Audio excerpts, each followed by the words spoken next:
안녕하세요. 생생법률쇼 이지원입니다. 매주 월요일 생생법률쇼에서는 정치 이슈를 짚어보고 분석하는 시간 함께하고 있는데요. 최요한 시사평론가 나와 계십니다. 어서 오세요. 네, 반갑습니다. 시사평론가 최요한입니다. 네, 이제 본격적으로 좀 가을이 시작될 것 같습니다. 평론가님은 가을 타시나요? 가을 남자들이 많죠. 근데 저는 가을 남자는 아니고요. 네. 이게 가을이 여름이 너무 길어서 너무 짧아요. 이 짧은 가을을 우리 시청자 여러분 잘 보내셨으면 좋겠고, 뭐 좋은 책이라든지 좋은 음악이라든지 들으시면서 정치 뉴스로부터 조금 마음을 달래셨으면 좋겠습니다. 네, 이 소중한 계절 순간순간을 네. 잘 보내셨으면 좋겠습니다. 자, 오늘 이슈픽스에서 10월 전국을 자세히 짚어볼 거고요. 지금 이 방송은 유튜브를 통해서 실시간으로 함께 방송되고 있습니다. 많은 시청 부탁드리고요. 유튜브를 통한 소통의 창구도 활짝 열어두겠습니다. 방송 중 궁금하신 질문들 올려주시면 답도 해드릴 테니까요. 많은 참여 부탁드리겠습니다. 여러분은 지금 생생법률쇼와 함께하고 계십니다.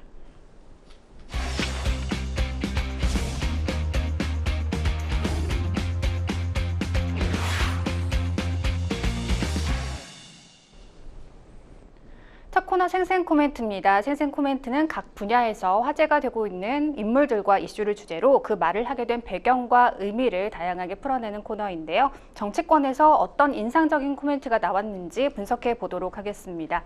첫 번째 생생코멘트, 누구의 어떤 말인지 보실까요? 윤, 김건희 부부 때문에 생지옥, 야당 쪽에서 나온 발언인 건 확실한 것 같은데요. 네, 박찬대 더불어민주당 원내대표가 현 정권에 대해 맹폭을 가했습니다. 좀 더 자세히 들어봐 주실까요? 그러니까 박찬대 민주당 원내대표가 윤 대통령과 김건희 여사 부부가 대한민국을 생지옥으로 만들고 있다. 그래서 지금 민심은 폭발 직전의 활화산 같지 않나 생각한다라고 평가를 했습니다. 원래 야당은 여당에 대해서 맹폭하는 게 당연하고요. 네. 여당은 그 얘기에 대해서 방어하는 게 당연한데 지금 여당인 국민의힘 자체가 이따가 또 말씀드리겠습니다. 코가 쑥 빠졌어요. 지금 방어하기도 어정쩡하고 공격하기도 좀 애매한 그런 스탠스를 취하고 있기 때문에 그 박찬대 원내대표가 직접적으로 대통령과 영부인을 공격을 합니다. 이야기가 근거는 리얼미터의 정기 여론조사죠. 긍정평가가 25.8%, 그러니까 전주 대비 4.5%포인트 빠졌습니다. 그러니까 부정평가가 70.8% 사상 최대치를 기록을 하고 있어요. 이 이야기는 어디서 했냐면, 그러니까 지금 리얼미터 기록이에요. 이거는 이제 중앙선거관리위원회 선거여론조사 심의위원회 사이트에 가보시면 자세하게 살펴보실 수가 있습니다. 경향적으로 계속 낮아지고 있죠. 여론조사는 어느 한순간에 여론조사를 하게 되지만 그것은 앞에 주와 그 전주 쭉 경향을 보면서 판단을 해야 합니다. 그러니까 경향적으로 빠지고 있다는 걸 볼 수 있고, 박찬대 원내대표가 이 발언을 한 것은 9개 민방 공동 특별대담에서 이야기를 했습니다. 민영방송국에서 9군데에서 다 모여서 특별대담을 한다는 걸 그만큼 이 시국이 심상찮다라는 걸 이야기해 주는 겁니다. 핵심은 물가 폭탄에 내수 침체 생활고, 거기다가 생각지도 않았던 의료 대란, 응급실 뺑뺑이까지 네, 우리 국민들이 내몰리고 있고, 그러다 보니까 지금 상황은 국민들로서 굉장히 현재 대한민국에 살기가 참 팍팍하고 어렵다. 그 어느 때보다 어렵다라고 이야기를 하면서, 그런데 윤석열 대통령 부부는 지금 문제가 무엇인지 모르는 것이 참으로 문제다라고 비판했습니다. 현재 벌어지고 있는 상황에 대해서 대통령이 나와서 기자회견하거나 하는 거 보면 현실과 맞지 않는 이야기들이 좀 있거든요. 이 총선 직전에는 대파 875원에서 폭망했지 않습니까? 근데 그 이후에도 응급실 잘 돌아간다 부터 시작해서 여러 가지 이야기가 나왔는데, 현실에 살고 있는 사람들은 이해가 안 된다라고 이야기합니다. 이거는 저만 얘기하는 것이 아니라 국민의힘 의원 그 자체에서, 이 집권 여당에서도 그런 이야기가 나와요, 지금 상황이. 그리고 용산 대통령실에서 V1, V2가 있다라고 얘기합니다. 보통 V1은 V2는 지금까지 얘기가 없었고, VIP, 대통령만을 얘기해서 VIP라고 얘기하는데, 지금 윤석열, 김건희 공동정권이다라고 얘기하면서 오히려 김건희 영부인이 권력을 더 많이 쥐고 있는 것 같다라고 이야기를 합니다. 그래도 그럴 것이 마포대교 가서 막 자살 방지 뭐 해가지고 사진 찍어 나갔잖아요. 그 영부인이 마치 대통령 역할을 하는 것 같다라고 해서 굉장히들 불편해들 합니다. 그러면서 마지막으로 김건희 여사 리스크를 해소하지 않고서는 윤석열 대통령의 정상적인 국정 운영은 불가능하다. 이것이 바로 민심이다. 라고 하면서 아주 따끔하게 비판을 해야 됐습니다. 네.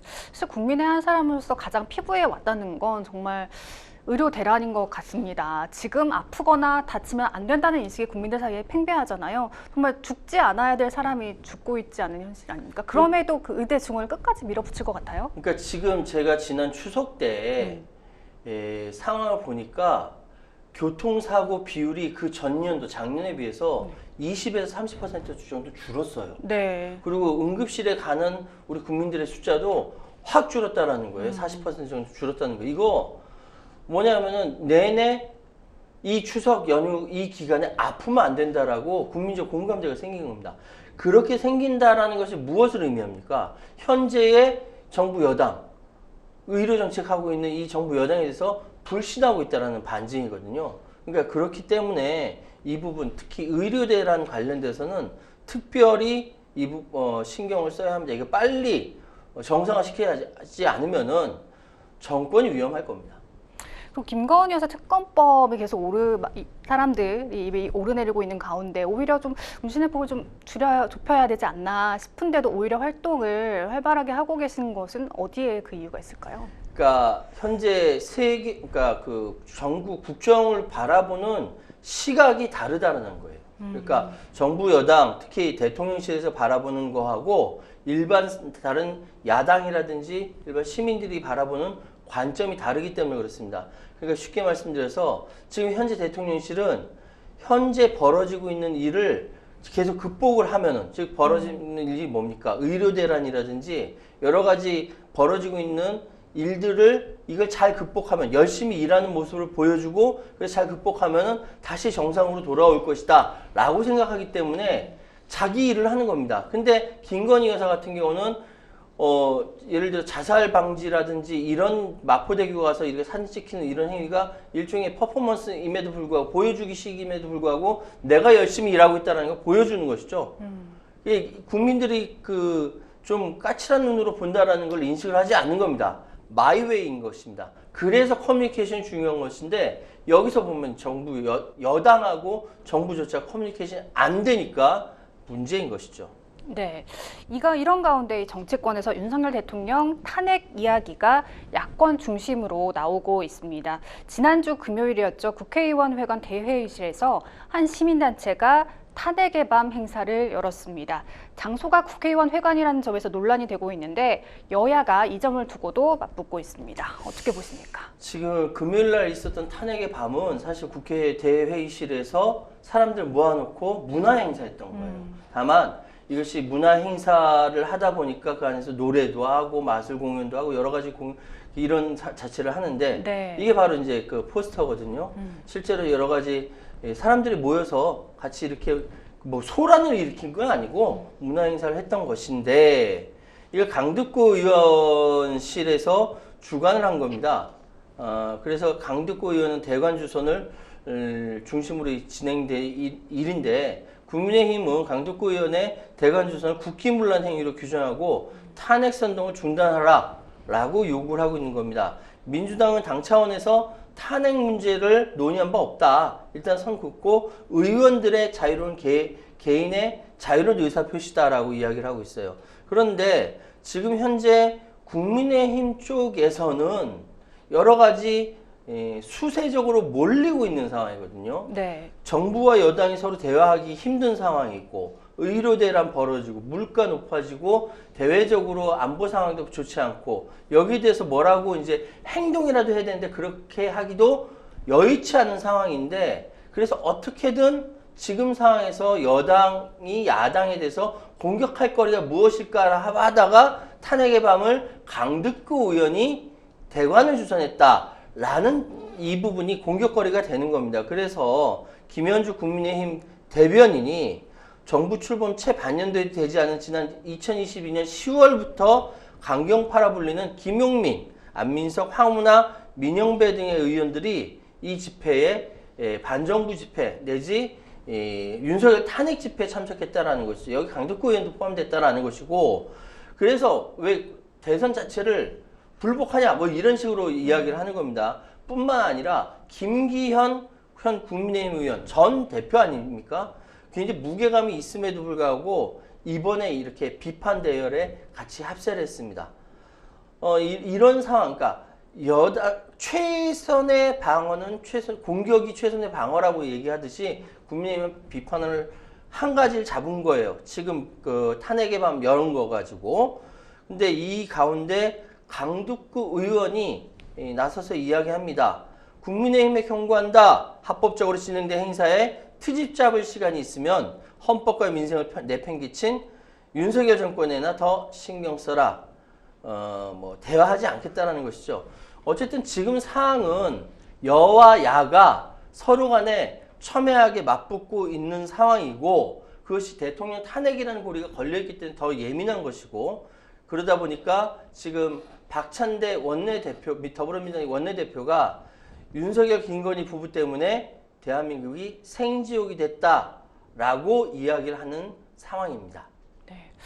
돌아보면 이 탄핵이라는 말이 처음 등장했을 때 저희가 느꼈던 그 단어가 주는 무게감, 어감은 정말 엄청났거든요. 근데 지금은 좀 다소 좀 해석되지 않았나? 그냥 경고장 이 정도로 저는 들리긴 하거든요. 그러니까요. 이게 사실은 그게 좋은 현상은 아니거든요. 네. 그러니까 대한민국에서 탄핵이 된다라는 게 사실 어림도 없는 시절이 예전에 있었지 않습니까? 그러니까. 그런데 노무현 대통령 시절에 탄핵 시도를 한 번 했었고 물론 이 부분이 헌법재판소에서 다시 기각이 돼서 돌아갔지만 근데 실제로 박근혜 정부 때 탄핵이 돼서 대통령이 하야를 했어요. 네. 이게 현실화되니까. 그래서 제가 저번에도 말씀드린 것이 현재 여당의 트라우마는 탄핵이다. 야당의 트라우마는 계엄이다. 제가 이렇게 말씀드렸거든요. 그렇기 때문에 이 부분이 부딪히는 거죠. 그래서 사실은 탄핵이라는 이 자체가 정상적인 헌정 체계가 중단되는 것이기 때문에 사실 굉장히 무서운 이야기입니다. 예전에는 그렇게 헌정 체제를 중단시키고 군인이 정치했지 않습니까? 그리고 얼마 전까지만 해도 뭐 무슨 기무사, 뭐 계엄, 뭐 어쩌고 지금도 계엄 이야기 나오고 막 이러다 보니까 탄핵이 주는 무게감이 계속적으로 뭐랄까 좀 가벼워진다. 그게 좋은 현상은 아닙니다만 대한민국의 현재 정치 지형이 그런 상황이다라고 이해하셨으면 좋겠습니다. 네, 그만큼 이 탄핵이란 단어 자체만을 두고도 여권이나 야권이나 좀 팽팽하게 맞설 수밖에 없는 상황인 것 같습니다. 두 번째 생생 코멘트 넘어가 보겠습니다. 두 번째 생생 코멘트는요. 인내 한계, 더 이상 선처 없다. 도대체 무슨 일 때문에 누구의 입에서 이런 발언이 나왔을까요? 네, 김건희 여사 공천 개입 의혹의 불똥이 개혁신당으로 번지자 허은하 당대표가 직접 불쾌감을 드러내는데요. 이 이야기를 하려면 먼저 이 사진부터 봐야겠습니다. 네, 사진 한번 보실까요? 네, 이 사진 속 두 사람 바로 개혁신당 이준석 의원과 천하람 의원입니다. 두 사람 뭘 하고 있는 건가요? 지금 칠불사에서 네.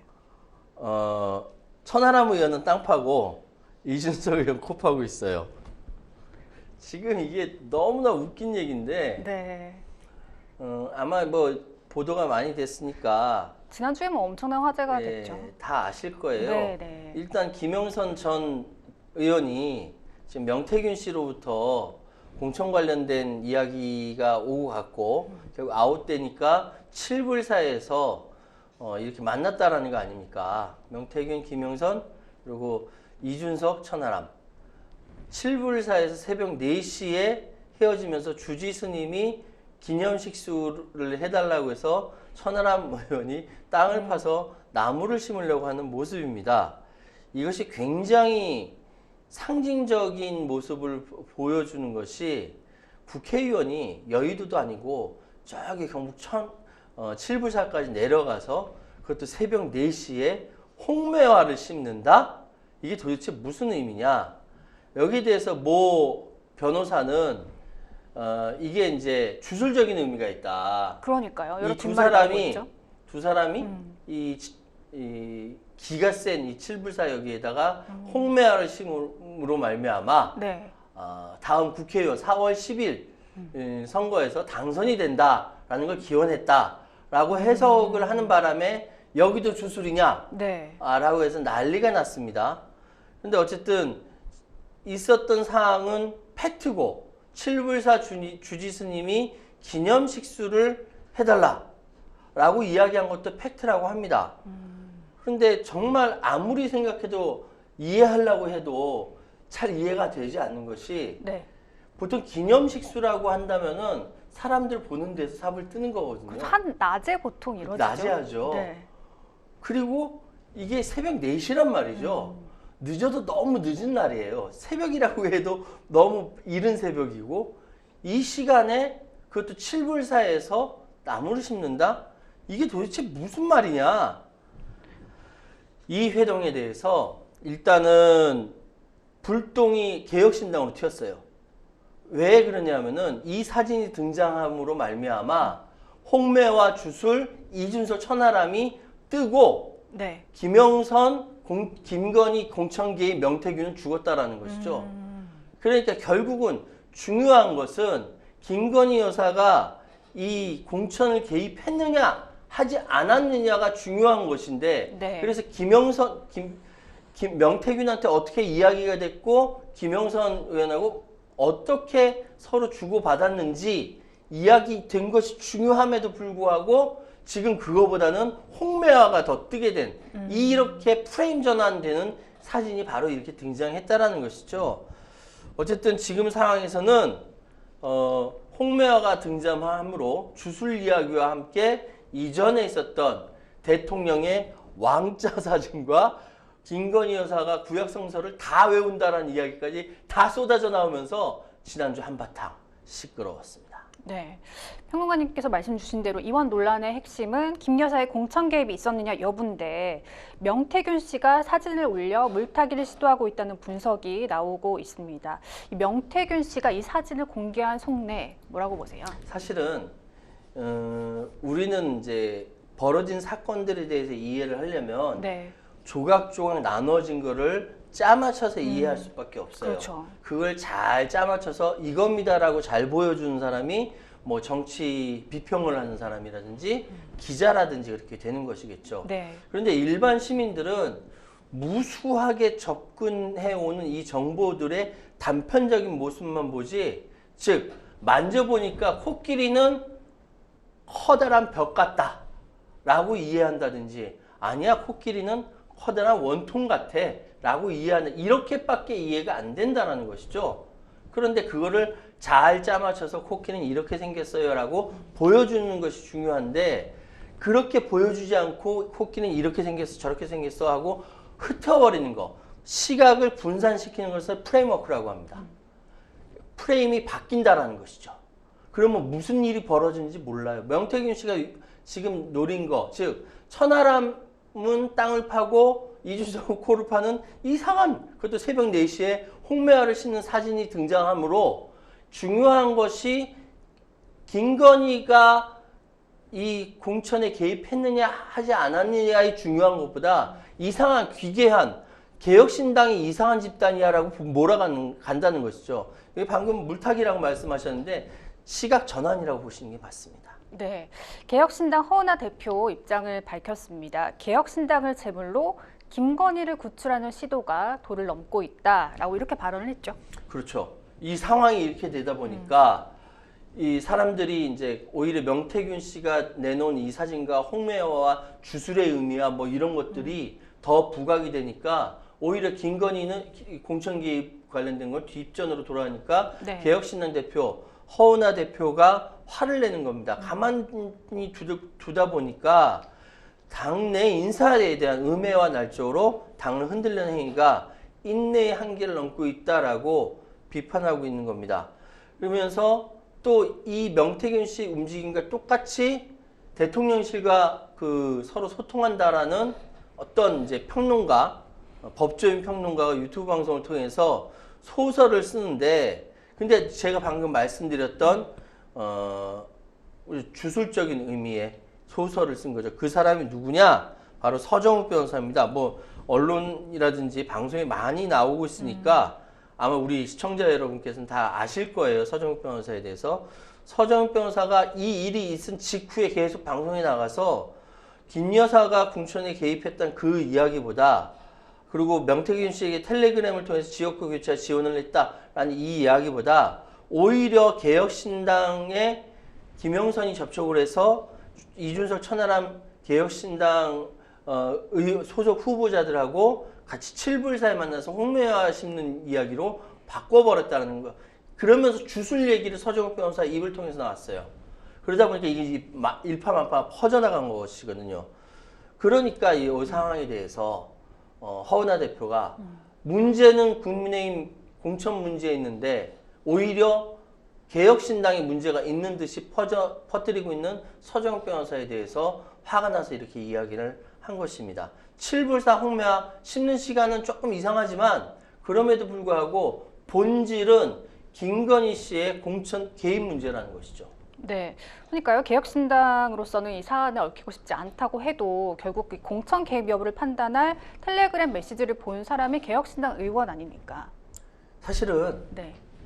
제가 이제서 말씀드리는데 김건희 여사가 공천에 개입했다라는 이야기보다 대통령실이 공천에 개입한다는 얘기를 전 선거 직전에 너무 많이 들었어요. 네. 저도 많이 들었고 제 주변에 저랑 친한 기자들도 다 들었어요. 그래서 이걸 누가 총대 메고 나중에 나설까, 총대를 맬 때가 있을까라고 했는데 그걸 저는 MBC로 봤거든요. 근데 그걸 뉴스토마토가 한 것이죠. 그러니까 지금 상황에서 김건희가 팩트의 중심에 있음에도 불구하고 그것이 아니라 다른 개혁신당에 있다라고 이야기를 하는 이 자체가 왜곡이고요. 이 왜곡된 상황을 계속 감추려다 보니까 지금 개혁신당 허은하 대표 비서실장인 김범준 실장이 이 칠불사 관련된 제보자다라고 해서 이름까지 나오고 있는 겁니다. 언론사 뉴스토마토에 제보를 한 사람이요. 네. 뉴스토마토에 제보한 사람이 김범준 허은하 개혁신당 그 대표 비서실장이 제보했다라고 얘기한 거죠. 근데 사실 그 전에 천하람 의원이 여기저기 다 이야기하고 다녔거든요. 다 알고 있었던 사실입니다. 그러니까 이 상황이 너무 이상하니까 도대체 이게 뭐야? 어디서 이런 이야기가 나오는 거야? 라고 우리 시청자 여러분 궁금해하시지만 이미 밑바탕에는 서로 이런 치열하게 물밑 싸움이 있었다. 이해해 주셨으면 좋겠습니다. 네. 가운데 용산 대통령실과 가까운 것으로 알려진 서정욱 변호사 앞서 언급해 주셨는데 최근 여러 방송을 통해 김 여사의 공천 개입 의혹을 제보한 게 개혁신당 당직자고 여기에는 당의 내분이 배경으로 작용했다는 취지의 주장을 하고 있습니다. 당의 내분, 이 주장에 관해서는 어떻게 보십니까? 그러니까 사실은 지금 허은하 대표가 지금 그 개혁신당 대표가 됐는데 그러니까 개혁신당의 가장 지분이 큰 이준석이라든지 천하람 의원 같은 경우 허은하 대표를 지지하지 않았다라는 것이거든요. 그렇죠. 네. 그러다 보니까 이 안에 내분이 있을 수밖에 없고 그 내분의 그 내부 분란의 끝이 결국은 김영선 전 의원의 영입 실패로까지 연결이 됐다. 이런 이야기까지 있는 겁니다. 그런데 이것이 중요한 것이 아니라요. 이런 이야기는 서정욱 변호사의 일방적인 주장이고 설사 개혁신당 내부에 분란이 있다 하더라도 그거하고 지금 김건희 여사가 공천에 개입했냐 개입하지 않았느냐라는 이 팩트하고는 전혀 다른 이야기거든요.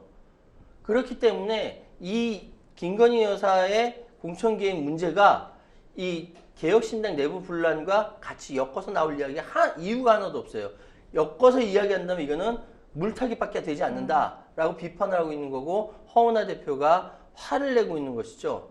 그렇기 때문에 지금 많이 벌어지고 있는 뉴스 가운데 핵심이 무엇인가 캐치하는 것이 민주시민으로서 굉장히 중요한 겁니다. 그런데 될 수 있으면 흐트러뜨려서 이해 못하게 하려고 하는 거죠. 요즘 뉴스 어렵잖아요. 막 뉴스 막 퍼지면 무엇이 핵심인지 알기가 어렵죠. 그러니까 이 시간을 여러분께서 사랑해 주시면은 핵심만 제가 골라서 말씀해 드립니다. 네, 그러니까 새벽 4시에 나무를 심은 게 공적으로 무슨 문제냐 이 정도 좀 생각해 볼 필요가 있을 것 같습니다. 개혁신당 지금이 위기라면 위기일까요? 소수 정당은요 늘 위기예요. 그러니까 작은 정당이기 때문에 내부에서 뭐라고 흔들면 금방 흔들릴 것 같잖아요. 네. 늘 위기라는 것은 뭐냐면 늘 위기가 아니라는 이야기와 같습니다. 그러니까 위기로 보려는 세력이 있고 그 세력은 김건희가 공천에 개입했다라는 팩트를 가리는 거예요. 뭘로? 개혁신당 위기라는 이야기로. 그러면 소수정당 늘 위기고 위기가 아닙니다. 위기라고 막 우기면 위기가 됩니다. 왜? 그만큼 세가 작거든요. 그래서 제가 계속 말씀드리는 것이 지금 대한민국에 벌어지고 있는 여러 가지 정치 현상 중에 무엇이 핵심이고 무엇이 격가지고 무엇이 물타기 하는 것인지 이걸 명확하게 이해하신 것이 굉장히 중요하다라고 제가 말씀드리겠습니다. 네. 세 번째 생생 코멘트로 넘어가 보겠습니다. 세 번째 생생 코멘트는요. 나이 들면 잠도 없다. 네, 뭐 맞는 말입니다. 그런데 어떻게 해석해야 되는 발언일까요? 네, 성일종 국회 국방위원장입니다. 얼마 전 5060 세대 군 복무 법안을 검토한다고 했습니다. 나이 들면 잠이 없다는 말 어떻게 해석해야 될까요? 저 얘기 듣고 화들짝 놀랐어요. 네. 나도 군대 가나? 화들짝 놀랐습니다. 왜냐하면은 다 개인별로 5, 60대들이 서로 간에 건강 상황도 다 다른데 얘가 전에 20대처럼 일괄적으로 징병할 수 있겠습니까? 그렇게 못하지만 네. 적어도 대한민국에서 군대 갔다 온 남성들은 자다가 재입대하는 꿈을 꿔요. 그게 너무 끔찍하거든요. 근데 지금 공식적으로 5060 세대의 군 복무법을 검토한다라고 하니까 화들짝 저 같은 50대는 놀랄 수밖에 없는 것이죠. 네. 그러니까 지금 병력 자원의 감소에 대한 대안으로 50대와 60대, 건강한 50대, 60대를 대상으로 군 경계병을 세운다. 그러니까 재입대는 아니네요. 예, 시니어 네. 일자리 창출이라고 네, 네. 하죠. 그러니까 5, 60대는 퇴직을 했거나 건강한 분이 많고 나이 들면 여기서 나오는 거예요. 나이 들면 잠 좀 없어진다. 잠 좀 없어지니까 밤에 이래도 근무를 해도 된다. 네. 라는 이야기거든요. 그거는 평온할 때 잠 좀 없어지는 건데 그 무거운 총을 들고 2.4kg짜리 총을 들고 무거운 그 헬멧을 쓰고 군복을 입고 무거워요. 군대 갔다 오신 분은 다 알잖아요. 그 새벽에 잠 좀 없어진다라고 해서 그 새벽에 바깥에 세워놨다라고 하는 겨울에는 큰일 납니다. 난리가 나요. 이 상황이 젊은 20대, 30대들 하고는 또 다릅니다.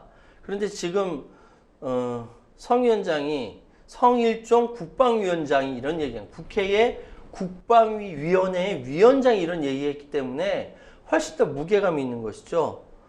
그러면서 이제 여러 가지 이야기를 하긴 했는데 지금 이야기는 그 앞으로 군대의 큰 흐름 PMC 그러니까 민간 군사 기업이 맡게 되는 것처럼 우리도 이제 민간에서 이런 경계 근무를 한다 이런 걸로 바뀌게 될 것이다라고 하면서 PMC를 얘기했는데 예, 뭐 하도 반발이 심하니까 변명하느라고 이야기한 거예요.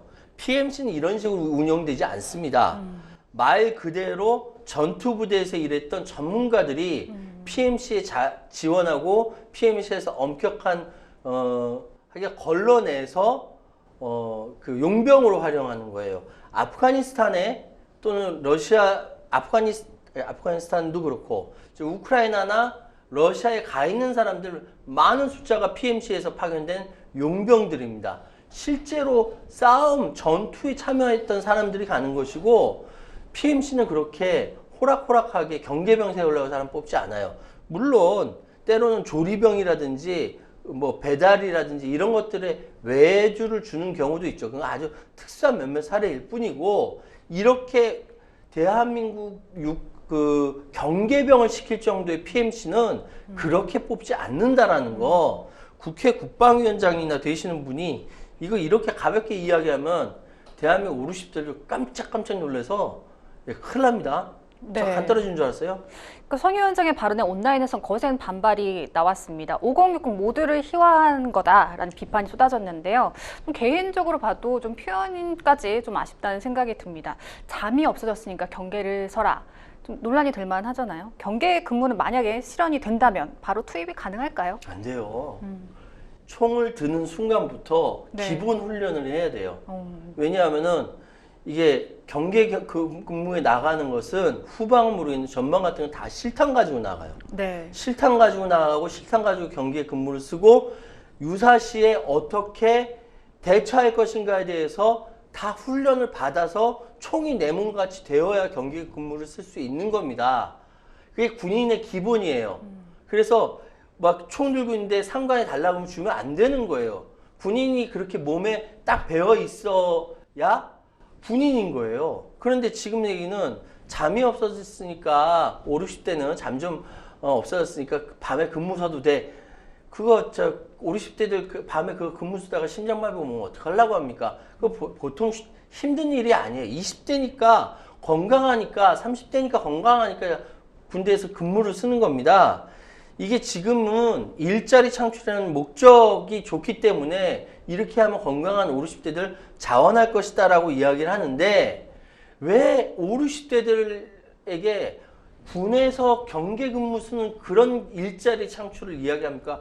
훨씬 더 5, 60대들이 가지고 있는 그 전문성을 가지고 훨씬 더 질 좋고 훨씬 더 나은 환경에 근무를 하게 할 생각을 하지 않고 거기 가서 몸빵하는 그런 근무를 시킵니까? 지금 155마일 휴전선이 있는데 사람이 촘촘히 서가지고 근무하는 것도 비효율적인 것이거든요. 지금 AI가 대신 근무를 한다라는 시대로 바뀌고 있는 상황인데 거기다 5, 60대를 갖다 바꿔 안 친다고요? 이게 시대착오적인 이야기고, 이거 보니 이런 생각을 계속 하는 한 국민의힘은 계속 비판받을 수밖에 없어요. 네. 답답하네, 답답해. 그러니까 고령화 시대로 진입을 하면서 은퇴 후 일자리를 필요로 하는 노인들이 많은 건 사실입니다. 목적은 좋은데요. 좀 현실적으로 실현 가능한 대책이 나와야 할 것 같습니다. 지금까지 생생 코멘트 만나봤고요. 저희는 뉴스픽스로 다시 돌아오겠습니다. 여러분은 지금 생생법률쇼와 함께하고 계십니다.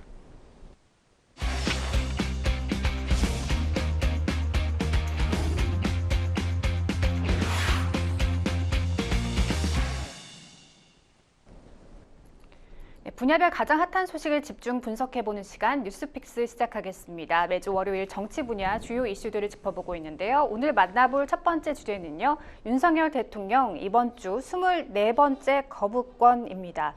추석 직후 야당 주도로 본회의를 통과한 법안 3개가 이번 주 국회 쟁점으로 떠오르고 있습니다. 김건희 여사 특검법, 최상병 특검법, 지역화폐법 이 세 법안 모두 대통령이 제2요구권을 행사할 것으로 보이죠? 행사했습니다, 오늘. 방금 그렇군요. 행사했다는 네. 거 속보로 나왔고요. 일단 이제 제2요구권 행사 시한이 오늘 4일까지였어요. 네. 그런데 오늘 행사를 했고 지금 김 여사의 공천 개입 의혹이 제기된 가운데서 여권 내에서도 지금 김건희 여사가 사과를 해야 한다. 뭐 이런 이야기까지 나오고 있습니다. 더군다나 또 명품 가방 수수 의혹 있죠? 도이치모터스 주가 조작 의혹에 대해서도 뭐 수심위에서 뭐 이야기했는데 검찰에서 받아들일 것 같지 기소할 것 같지는 않거든요.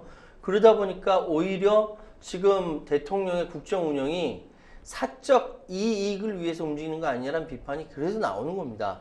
검찰이 이 사건에 대해서 불기소 방침 밝힌다고 불기소 의혹 방침을 밝힌다고 해서 의혹이 해소되는 것이 아니기 때문에 그렇습니다.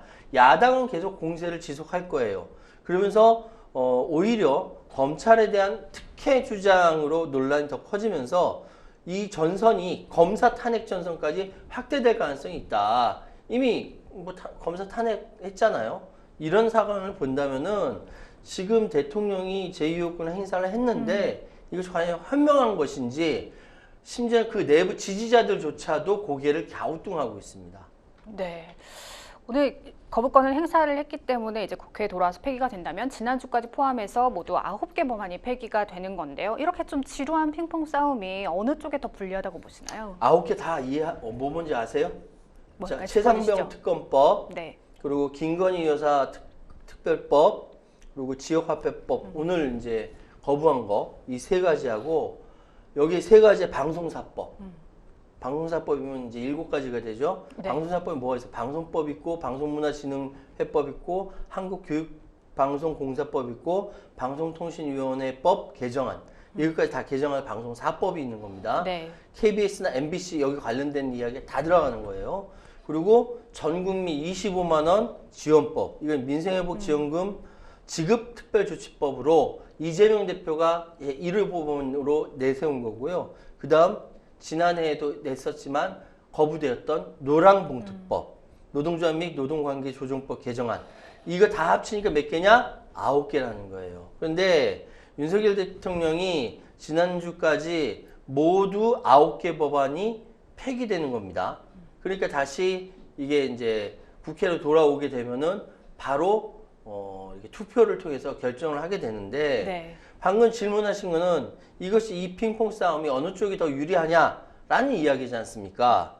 근데 사실 이걸로 인해서 갈등의 무한 루프가 형성됐거든요. 그러잖아요. 야당에서 법안 내고 내부에서 국회에서 막 토론하다가 상정해서 본회의 통과하고 나면 다시 대통령 거부하고 다시 재투표에서 부결되는 갈등의 무한고리가 계속 돌아가는 것이거든요. 그럼 여기에 핑퐁 싸움에 누가 유리하냐 불리하냐, 사실 유리한 건 없어요.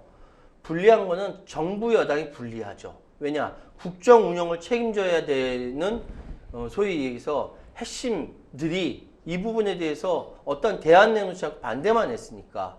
근데 이거를 이렇게 계속 내는 야당은 맞느냐라고 했을 때 많은 국민들은 야당도 그거 별로 마음에 안 들어라고 이야기하시는 것 같아요.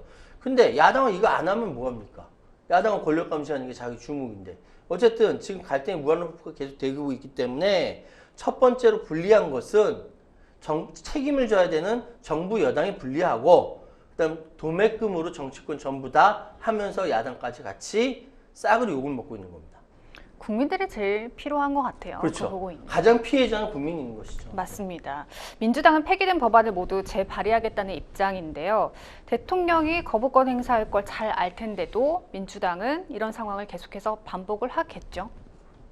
그러니까 야권에서 윤석열 대통령이 계속 제2요구권을 행사할 것이다, 거부권을 행사할 것이다라고 알면서도 계속적으로 여러 가지 특검법 올리는 이유는 지금 9개가 폐기됐지 않습니까? 그럼 이거 다시 똑같이 해서 올린단 말이죠. 네. 저는 9개 다 다시 올릴 거라고 봐요. 네. 그런데 이 제2요구권 할 거 알면서 다시 올리려고 하는 것은 일단 대통령실의 시각은 이렇게 대통령이 또 계속 거부권을 행사하게 되면은 좀 대통령실이 부담스럽지 않습니까? 정치적 부담을 대통령실에 지우기 위해서다라고 대통령실은 그렇게 보고 있는 것 같아요. 그렇게 보고 있는 것 같아요. 야당에 대해서. 그런데 야당 입장에서는 무수한 의혹이 있는데 이를 문제 삼지 않으면은 오히려 야당으로서 직무유기가 되는 거죠. 그렇기 때문에 야당은 그럼에도 불구하고 계속 특검법이라든지 이렇게 내세울 것 같고, 더군다나 지금 상황이 조금 이따가 또 말씀드리겠지만 친한 그리고 영남권 의원들로 3분되어 있는 국민의힘 자체에서 이 특별법안이 계속 균열을 낼 수가 있어요. 이게 친윤과 영남권 의원도 따로 이렇게 생각을 해야 돼요. 여기가 균열되어 있는 상황인데 특별법으로 더 갈라치게 한다라는 야당의 전략적 판단도 있을 수 있다라고 말씀드리겠습니다. 네. 김건희 여사 특검법의 경우 여당 내에서 약간 기류가 변화하는 것 아니냐 이런 목소리도 나오고 있는데요. 이 김 여사의 선거 공천 개입은 공소시효까지 걸려 있지 않습니까? 그렇습니다. 지금 여러 가지 이야기가 많이 있습니다만 특히 김 여사 공천 개입 의혹은 6개월이에요. 그러면 어떻게 되는 겁니까? 4월 10일 날 선거가 있었으니까 6개월이면 10월 10일이거든요. 며칠 남지 않았습니다. 그렇죠? 그러니까 얼마 남지 않았기 때문에 부정적 여론은 굉장히 높지만 이거를 어떻게 공천시효를 넘어가자라고 이야기를 하고 있는 것 같아요. 근데 그렇다면 문제가 해결됩니까? 그렇지 않거든요.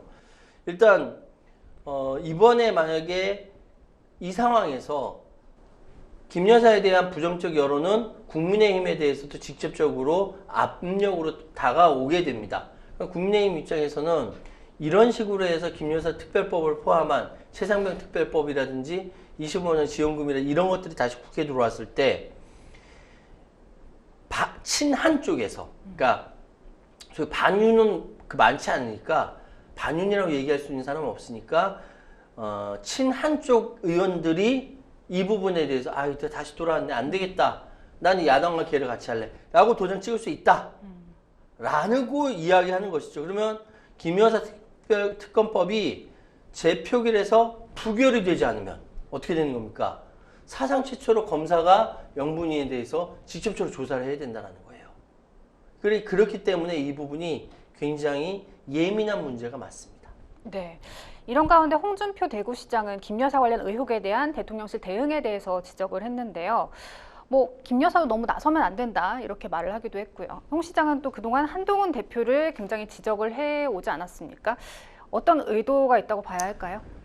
일단은 홍준표라는 이제 캐릭터 자체가 못할 말 하는 사람은 아니거든요. 네. 하고 싶은 말은 또 끝까지 해야만 직성이 풀리는 사람이고 대구시장이라는 굉장히 이렇게 고위직에 있습니다만 정치인이기 때문에 자기 할 말은 해야 성격 그 캐릭터가 풀리는 성격이 풀리는 것인데 홍 시장이 자신의 페이스북에 그간 정부 여당은 집권 이래로 상대방이 야당의 존재를 인정하지 않고 검사 정치를 일관해온 잘못이 오늘의 혼란을 초래하지 않았나는 반성이 있어야 하지 않을까. 상생의 정치로 나가야 한다 라면서 이런 얘기를 했어요. 근데 잘 보시면 홍준표 시장은 전직 검사 출신입니다. 그러니까요. 검사가 검사 후배들한테 경고를 하고 나선 거예요.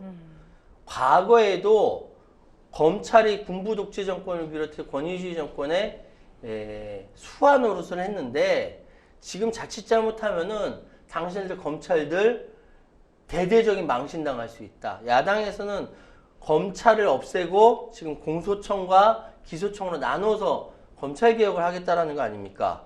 그러니까 홍준표 시장 같은 경우는 야당 뜻대로 끌려갈 수는 없다. 우리가 그래 중심을 잡아야 된다. 여기서 우린 누굽니까? 검찰이잖아요. 검사들이잖아요. 그러니까 뭐라고 해법을 내놓냐면은 풀 수 없는 매듭은 잘라내야 하고 골문종기는 짜내야 한다. 자, 이게 되게 이렇게 기가 막힌 표현이거든요.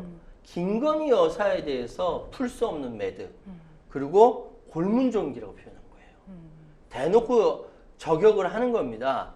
즉 다음 차기 대권에 자기만큼 존재감을 갖고 있는 사람이 없다라고 생각하기 때문에 이런 얘기를 하는 것이죠. 네, 명품백 수수 관련해서 검찰 결론이 곧 나올 텐데 검찰 결론과 별개로 김건희 여사가 직접 사과를 해야 한다는 필요성을 두고 여당 안에서도 의견이 갈리는 것 같습니다. 어떻게 보세요? 예를 들어서 김용태 국민의힘 의원 같은 경우는 지금 여사에 대한 비호감도가 높아서 어떤 행동을 하든 비난의 화살이 여사한테 갈 수밖에 없다. 그러니까 우리가 방어를 해주려고 해도 명분이 있어야 방어하는데 김건희 여사의 방어를 위해서 명분을 줬으면 좋겠다라고 이야기해요.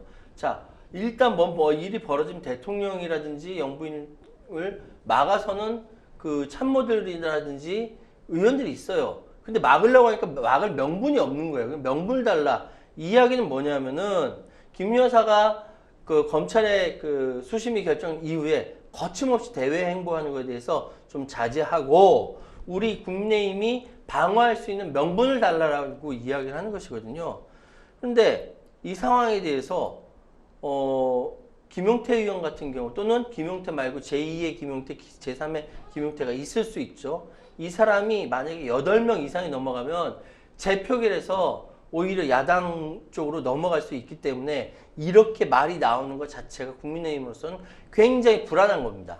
네, 뉴스픽스 두 번째 주제로 넘어가 보겠습니다. 두 번째 주제는요. 윤한 갈등 이은 추한 갈등입니다. 윤석열 대통령과 국민의힘 지도부의 빈손 만찬 이후 친한계와 친윤계 간 장외 신경전이 벌어진 등 여진이 계속되고 있습니다. 이 국힘의 자중질환 어떻게 보십니까? 이 만찬에서 빈손 만찬으로 들어왔잖아요. 네. 빈손 만찬으로 들어오고 있으니까 신주호 그 부총장이 이야기하기를 한 참석자가 거기서 가을밤을 즐기는 여유로운 분위기였다. 이렇게 표현했더라. 누군지 모르지만 귀싸대기한테 갈기고 싶었다라고 이야기를 했어요. 상당히 거친 표현이 나오고 그렇죠. 있죠. 자, 필연적으로 미래 권력과 현재 권력은 갈등할 수밖에 없어요. 미래 권력과 현재 권력이 싸우면 누가 이깁니까?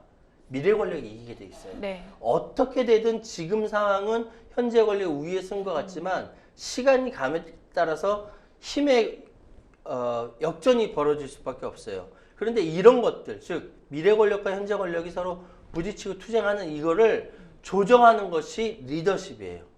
리더십은 미래 권력이라든지 현재 권력 양쪽 다 발휘돼야 되는데 현재 발휘되지 않고 있다라는 거예요.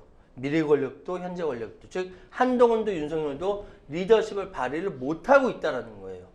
그러면은 이 모두 양쪽 다 골이 깊기 때문에 여기까지 온 것인데, 이로 인해서 민생 건드리지 않고 고기만 구워 먹다 왔다라고 한다면 그건 누구 책임입니까? 모두 다 정부 여당과 국민의힘한테 비난의 화살이 가지 않겠어요?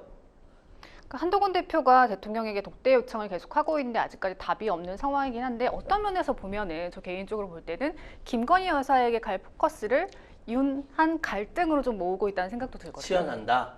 예, 뭐 그런 것도 있을 수 있어요. 충분히 네. 가능한데, 지금 한동훈 대표가 대통령실에 독대를 요청하는 거는 저 두 가지로 봤어요. 네. 의료 문제, 이거 의료대란 해결하는 거, 그리고 김건희 여사 자제시키는 거, 이 두 가지로 봤거든요. 네. 근데 이 두 가지 모두 다 지금 직접적으로 민생과 직접 부분 돼 있지 않지만 국민의힘 전체의 지지율을 높일 수 있는 방안 중에 하나인 것이거든요. 네. 근데 그걸 원하지 않는 거죠.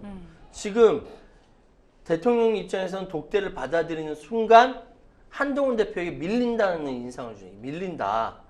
그게 윤석열 대통령 입장에서는 도무지 인정하지 못하는 거예요, 이 상황이. 왜? 정치적인 경험이 없어서 그런 거예요.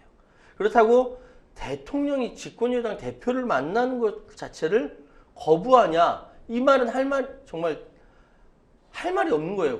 대통령실에서는. 네. 그러니까 저는 이게 질질 늘어지는 것은 이러지도 저러지도 못하는 딜레마에 빠졌기 때문에 그렇다라고 저는 해석을 합니다.